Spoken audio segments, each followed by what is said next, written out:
दक्षिण एशियार दीर्घतम Chenani नास्री road tunnel को आज प्रधानमंत्री नरेंद्र मोदी उद्घाटन करिसेंती। चेनानी ठारू नास्री पर्यंत 9.2 किलोमीटर लंबी एही टनेल देशर सर्वाधिक निरापद टनेल मान्यता हासिल करिछि। एही टनेल जोगु जम्मू और काश्मीर मध्य दूरता 41 किलोमीटर कम हो जाइछि।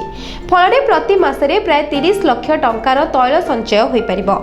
जातीय राजपथ कर्तृपक्ष एभली 12टी टनेल निर्माण करबा पई योजना करुछंती, जहाद्वारा जम्मू और श्रीनगर मध्य दूरता 293 किलोमीटर 62 किलोमीटर को खसी आसिबो। चेनानी नास्री टनेल निर्माण पई 3720 कोटी टंका खर्च होइथिबा बेले 5 वर्ष मध्य एहार समस्त कार्य शेष होइछि।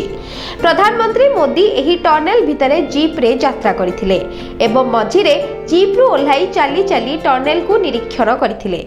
यात्री मानक निरापद पाई विश्व स्तरीय अत्याधुनिक सुरक्षा व्यवस्था होइथिबा बेले जेकोनोसी विपर्यय भी लोकों को सुरक्षित बाहर करिवार व्यवस्था रहिछि।